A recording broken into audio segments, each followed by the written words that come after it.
गर्मी की एक धब्बेदार दोपहर थी। हवा थमी सी थी और घर के बाहर सूखी मिट्टी की खुशबू उठ रही थी।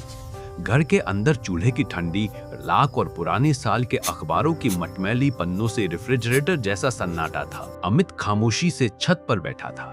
उसकी उंगलियां कटे फटे कपड़े की तरह थकी हुई थी। वह एक छोटी सी कटोरी में रखी चाय की पतली भाप को देख रहा था। उस कटोरी का हर किनारा उसके लिए एक कहानी था। उस कटोरे पर मिट्टी का एक दाग था जो सालों से वहीं जमी थी, और एक छोटी सी खनकती चटक जैसे टूटा चम्मच उसके पास पड़ा रहता था। ये छोटी छोटी चीजें घर की गाथा थीं। अमित का पिता हरि कुछ दिनों से कमजोर चल रहे थे। उनके हाथों में वह तेजी नहीं रही जो कभी चाय बनाते हुए दिखती थी। पर शान बनी रही वही धीमी चाल, वही पुराना रस्म रिवाज। पड़ोस में राधा कहती थी कि हरि का स्वाभिमान ही उनका असली खजाना है। राधा की आवाज में हल्की चिंता थी, पर कोई शिकायत नहीं। वह अक्सर अमित को खिड़की से देखती और माथे पर एक महीन झुर्री पड़ जाती। घर की दीवारों पर पुराने फोटो लगे थे, एक शादी की तस्वीर, एक परीक्षा में पास हुए बेटे की मुस्कान और एक बड़ा सा कागज जिस पर गांव के स्कूल का नाम लिखा था। उन तस्वीरों में हरि की आंखों में एक तरह की उदास चमक थी।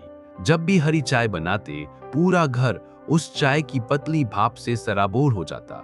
चाय का स्वाद गाढ़ा नहीं था, पर उसमें बचपन, मेहनत और लंबे वर्षों की थकान की मिठास होती थी। आज हरि ने चाय का आखिरी कटोरा बनाया। अमित ने नहीं सोचा था कि यह आखिरी होगा, पर हरि की चाल धीमी थी। उंगलियां प्लेट की किनारी पर ठहर कर थरथरा उठी। उनकी आवाज भी बदल गई थी। पहले जो लहजा आजमाया हुआ और मजबूत था, आज वह पतला और टूटता हुआ सुनाई दे। वे चम्मच की खनक को सुनकर थोड़ी देर रुकते और फिर धीरे से कटोरा रख देते। अमित के मन में एक अजीब संतुलन था। एक तरफ शर्म, दूसरी तरफ इज्जत की लकीरें। गांव की इज्जत, रिश्तों की उलझने और उन शब्दों की याद जो किसी बीते समय में अनकहे रह गए थे। टूटे चम्मच की खनक बार बार घर में गूंजती, जैसे कोई पुरानी घंटी धीरे धीरे बज उठी हो। चाय की पतली भाप ने एक बार फिर घर में चक्कर लगाया और दीवारों पर धुंधली उंगलियों के निशान छोड़ गए। गर्मी का धब्बा खिड़की के कांच पर गोल गोल पसीने के छींटे छोड़ गया। हरि ने कटोरा अमित को देते हुए कहा, पी ले बेटा। शब्द छोटे थे, पर उनके पीछे भारी वर्षों की मजबूरी थी। अमित ने कटोरा झट से नहीं लिया। वह जानता था कि यह केवल चाय नहीं, एक तर्जुमा है। अमित ने चाय का कप अपने होठों पर रखा और उस पतली भाप में दफन घुटन को महसूस किया। चाय का स्वाद हुआ, थोड़ा कड़वा, थोड़ा मीठा, जैसे किसी ने यादों का स्वाद उसमें मिला दिया हो। वह शाम घर पर ठंडी आ गई। बाहर बड़े पेड़ की पत्तियां हिलती रही और घर के दरवाजे पर बैठी बिनाई की टोकरी की आवाज सुनाई दी। कमरे में ट्यूबलाइट की पीली चमक ने सब कुछ धीमा कर दिया। हरि ने कहा कि कल उसे बाजार जाना होगा। बाजार का नाम सुनकर अमित की दिल की धड़कन तेज हुई। बाजार उनके लिए वित्त का बोझ था, पर हरि हंस पड़े जैसे किसी ने उनकी चिंता छीन ली हो। रिश्तेदारों की बातें आती जाती रही। किसी ने शादी का जिक्र किया, किसी ने नौकरी का और किसी ने माँ की सेहत की। उन बातों में एक खास सिलसिला था, हर बात के पीछे छुपा हुआ एहसान और अपेक्षा। अमित की पत्नी सीमा मिलान की तरह सधी हुई थी। वह चूल्हे के पास खड़ी चिलचिलाती रोटी पलट रही थी। हाथों की उंगलियां गर्म पिट्ठियों की तरह छप छप कर रही थी। उसकी आंखों में चिंता और प्यार दोनों थे। एक रात बारिश की पतली बूंदों ने छत पर संगीत बजाया। बारिश की खुशबू, मिट्टी की गंध और खिड़की के शीशे पर गिरते पानी ने माँ के पुराने दिखाए हुए किस्सों की याद दिला दी। उस रात हरि का सांस लेना कठिन था। अगले दिन अस्पताल का चक्कर लगा। वहां की सफेद दीवारें, स्टेथोस्कोप की ठंडी ध्वनि और दवाइयों की गंध ने घर की मिट्टी की खुशबू को पलट दिया। डॉक्टर ने कहा कि बेहतर आराम चाहिए। घर लौटते समय अमित ने रास्ते में सोचा कि जीवन कितनी बार छोटी छोटी लड़ाइयों में छलनी हो जाता है। बाजार की चहल पहल, लोगों की आवाजें और पत्थर की दुकानों की गरम गरम खनक ने उसे चौंका दिया। हरि ने धीरे धीरे बातें कम कर दी। उनका चेहरा पतला पड़ रहा था, पर आंखों में अभी भी कुछ बचा हुआ सम्मान था। वह अक्सर एक पुरानी घंटी की ओर देख लेते, उसी पुरानी घंटी की तरह जो घर के आंगन में लटकी रहती थी। टूटे चम्मच की खनक और पुरानी घंटी की आवाज अमित के कानों में घर कर गई थी। वे छोटे छोटे प्रतीक अब उनकी याद का केंद्र बन गए थे। एक दिन गांव में खबर फैल गई कि एक नई डेयरी खुली है। लोग खुश हुए और चर्चा होने लगी कि गायों का दूध मिलेगा और चाय कुछ अलग तरह से बनेगी। पर हरि को बाहर की चीजों में पहले जैसी दिलचस्पी नहीं थी। समय धीरे धीरे अपने अर्थ बदलने लगा। अमित को लगता कि वे जिन जिम्मेदारियों का बोझ समझते थे वे अब और भी भारी हो गए हैं। हरि की थकावट उनके कंधों पर एक पीला धब्बा जैसी दिखने लगी। हमेशा रहा, पर अब और गहरा। अमित और सीमा ने रात को बैठकर पुरानी बातें मिलानी शुरू कर दी। वे समझना चाहते थे कि हरि ने जीवन में किस तरह की सपनों और कुर्बानियों को सहा। उन खोजों में एक पुराना पत्र मिला, एक युवा हरि का पत्र, जिसमें उसने लिखा था कि वह अपने बेटे को स्कूल भेजेगा। उन अक्षरों में मिट्टी की गंध थी और हर शब्द में मेहनत की लकीर। खोज के साथ एक झिंझोड़क आई। गांव के कुछ पुराने मित्रों ने बताया कि हरि ने कभी एक बड़ा कर्ज उठाया था और धीरे धीरे उसे चुका दिया था। उन्होंने बताया कि हरि ने अपनी सादगी से कई लोगों की मदद की थी, पर कभी किसी से कुछ मांगा नहीं। अमित के भीतर गुस्सा भी उठा, क्यों उन लोगों ने कभी ठीक से नहीं पूछा। पर फिर वह शांत हो गया, क्योंकि उसे पता था कि सवालों के उत्तर अक्सर खूबसूरती तब खो देते हैं जब उन्हें जोर से मांगा जाता है। वह रात अमित ने चाय की पतली भाप के सहारे बैठकर अपने पिता के स्वरूप का चित्र खींचा। उसने देखा कि पिता की पीली आंखों में एक गिट्टी जैसी चमक थी, वह चमक जो किसी ने टूट जाने के बावजूद भी संभाल ली हो। कहानी का रिवील तब आया जब अमित ने अलमारी की सबसे नीचे की दराज में एक पुरानी डायरी पाई। डायरी के पन्नों में हरि ने छोटे छोटे शब्दों में अपनी जिंदगी की सच्चाई लिखी थी। उसमें लिखा था कि उसने बेटे की पढ़ाई के लिए कितनी रातें तपती हुई चाय के साथ गुजारी थी। डायरी ने अमित के मन की कई बंद खिड़कियां खोल दी। उसने जाना कि हरि ने चुपचाप कई निर्णय लिए थे, कुछ अच्छे, कुछ दुखद। उसने लिखा था कि कभी कभी असली इज्जत चुपके से दी जाती है और कभी कभी चुपके से ली भी जाती है। एक पन्ने पर हरि ने लिखा था कि उसने आखिरी कटोरा अपनी विधवा बहन के लिए रखा था, जो शहर में अपनी बीमारी से जूझ रही थी। वह कटोरा सिर्फ चाय का नहीं था, वह एक नेक काम का संकेत था। यह रिवील भावनात्मक जोर से आया। अमित ने देखा कि पिता ने अपनी सीमाओं में भी जवाबदेही निभाई थी। वह कटोरा और टूटे चम्मच की खनक अब नए अर्थों से भर गई थी। समुदाय में खबर फैलती है, कभी भाप की तरह धीरे, कभी तूफान की तरह। जब गांव में ये बात पहुंची कि हरि ने किसी की मदद छुपकर की थी, लोगों की आंखों में एक प्रकार की नर्म मुस्कान आई। पर कहानी में एक संशयकर्ता भी था, अजय, जो हमेशा सवाल करता था। अजय ने कहा कि क्यों हरि ने लोगों से बात नहीं की, क्यों उसने बोझ अकेले उठाया। उसकी आवाज में कटुता थी, पर उसके शब्दों में भी एक सच्चाई थी। अमित ने अजय से कहा, हर किसी का तरीका अलग होता है, पर भीतर वह जानता था कि अजय का सवाल भी उसे झकझोरता था। समय ने धीरे धीरे सब कुछ और स्पष्ट कर दिया। सीमा ने गांव में छोटी छोटी मददें बढ़ानी शुरू की और राधा ने रोजाना एक चाय में थोड़ी मिठास मिलानी शुरू की।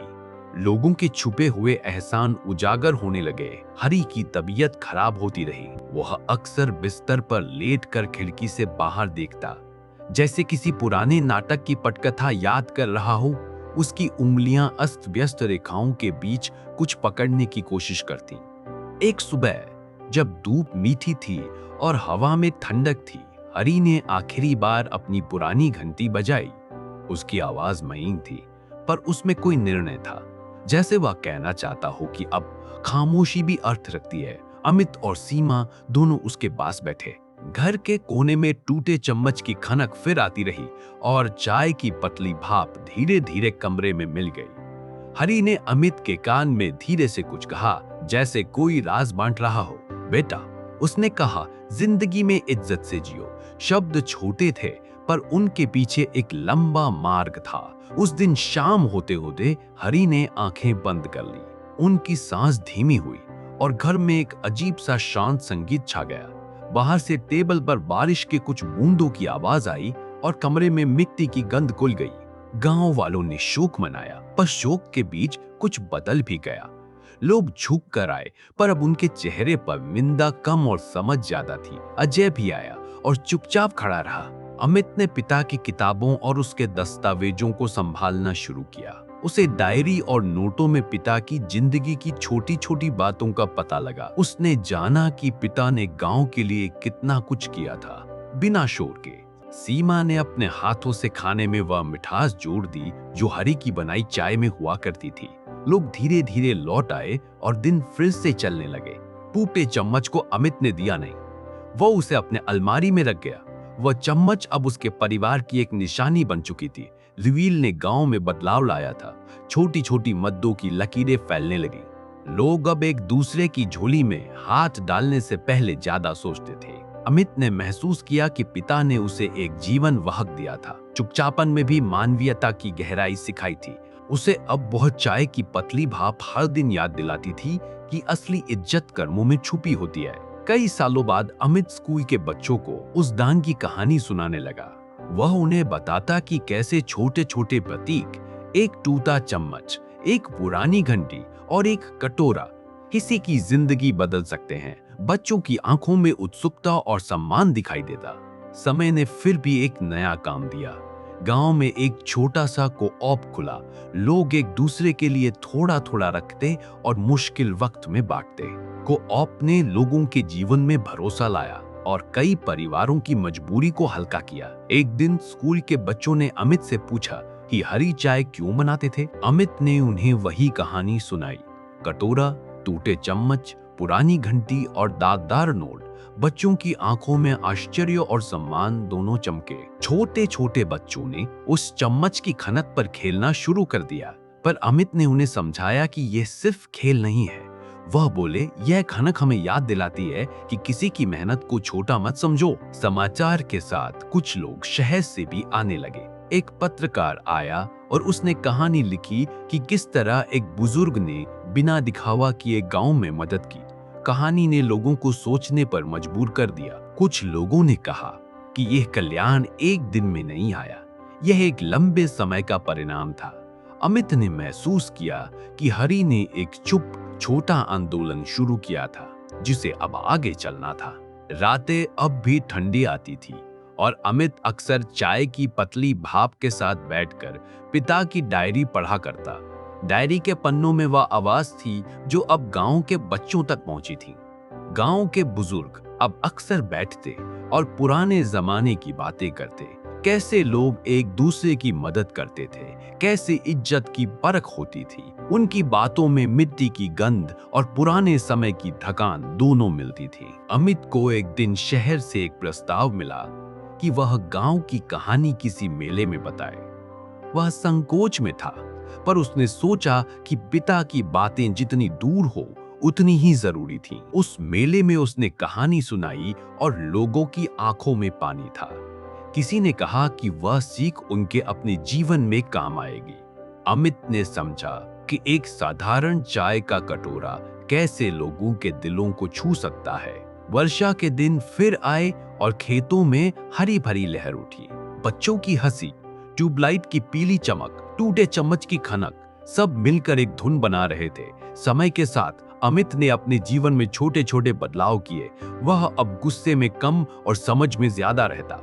उसकी पत्नी सीमा ने भी समाज सेवा की तरफ ध्यान दिया और स्कूल में बच्चों को पढ़ाने लगी। एक दिन अमित ने एक छात्रा को स्कॉलरशिप दी। वह वही लड़की थी जिसकी मां बीमार थी और पिताजी ने बचपन में स्कूल नहीं जाने दिया। अमित ने सोचा कि पिता की वही कहानी अब किसी और के जीवन में नया अर्थ दे सकती है। 10 साल बाद गांव में एक छोटा सा पुस्तकालय खुला। उसकी दीवारों पर हरी की तस्वीर और नीचे लिखी पंक्ति थी, इज्जत से जियो। पुस्तकालय के उद्घाटन के दिन धूप हल्की थी। हवा में नई किताबों की स्याही की खुशबू और पुराने कागजों की मिलीजुली गंध थी। बाहर बरगद के नीचे वही पुरानी घंटी टंगी थी जिसे हरी कभी सुबह शाम बजाया करते थे। किसी बच्चे ने उसे हल्के से छुआ। टन की एक महीन आवाज निकली, जैसे समय ने पलट कर देखा हो। अमित ने भीतर कदम रखा। फर्श ठंडी थी, पैरों के नीचे सुकून सा। दीवारों पर लगी अलमारियों में किताबें करीने से रखी थी, कुछ नई, कुछ पीली पन्नों वाली। एक कोने में वही टूटे चम्मच को कांच के छोटे से फ्रेम में रखा गया था। पास ही चाय का वह कटोरा दांतदार पर चमकता हुआ। किसी ने उसे धोया नहीं था, उसे वैसा ही रहने दिया गया था जैसा वह कहानी में था। सीमा ने अमित की तरफ देखा। उसकी आंखों में नमी थी पर मुस्कान साफ थी। उसने धीमे से कहा, अब समझ आता है क्यों वो हर बार चाय खुद बनाते थे। गांव के लोग आते गए, कोई चुपचाप किताबों को छूता, कोई तस्वीर के सामने हाथ जोड़ता। अजय भी आया। वह देर तक बाहर खड़ा रहा, फिर भीतर आया। उसने अमित की तरफ देखा और पहली बार उसकी आवाज में सख्ती नहीं थी। दोपहर ढलने लगी, ट्यूबलाइट जली, वही पीली रोशनी जो कभी हरी के चेहरे पर पड़ती थी। बच्चे जमीन पर बैठ गए, कोई किताब खोलकर पढ़ने लगा, कोई चित्र देखने लगा। किसी ने पूछा, अंकल ये चम्मच क्यों टूटा है? अमित ने कहा, क्योंकि इसे पकड़ने वाले हाथ कभी रुके नहीं। शाम को चाय बनी। इस बार सीमा ने बनाई, वही कटोरा, वही पतली भाप। उसने चाय अमित को दी। आज तुम पियो, उसने कहा। अमित ने कटोरा हाथ में लिया। उंगलियां उसी तरह किनारे पर ठहर गईं, थोड़ी देर के लिए थरथराई।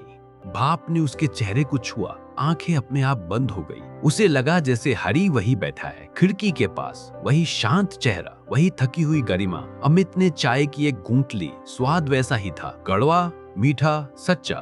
बाहर अंधेरा उतर आया। किताबों की अलमारियों पर परछाइयां लंबी होने लगी। घंटी फिर बजी। इस बार किसी ने नहीं बजाई थी, हवा ने बजा दी थी। लोग धीरे धीरे लौटने लगे। पुस्तकालय में शांति फैल गई। अमित आखिरी बार कमरे में घूमा, हर चीज को देखा जैसे किसी को मन में बैठा रहा हो। फिर उसने लाइट बंद की। दरवाजा बंद करते समय उसने पीछे मुड़कर देखा। उसे लगा जैसे उस पीली रोशनी में कोई सिर हिला रहा हो। अमित ने दरवाजा बंद किया पर वह खामोशी भारी नहीं थी। घर लौटते समय मिट्टी की खुशबू फिर उठी। वही सड़क, वही मोड़, पर कदम हल्के थे। जिम्मेदारी अब बोझ नहीं थी, वह विरासत बन चुकी थी। रात को सोने से पहले अमित ने अलमारी खोली। उसमें वही डायरी रखी थी। उसने एक पन्ना खोला, पढ़ा और मुस्कुराया, फिर डायरी बंद कर दी। बाहर से कहीं दूर चाय की भाप उठ रही थी और कहीं बहुत भीतर एक आखिरी कटोरा अब भी गर्म था।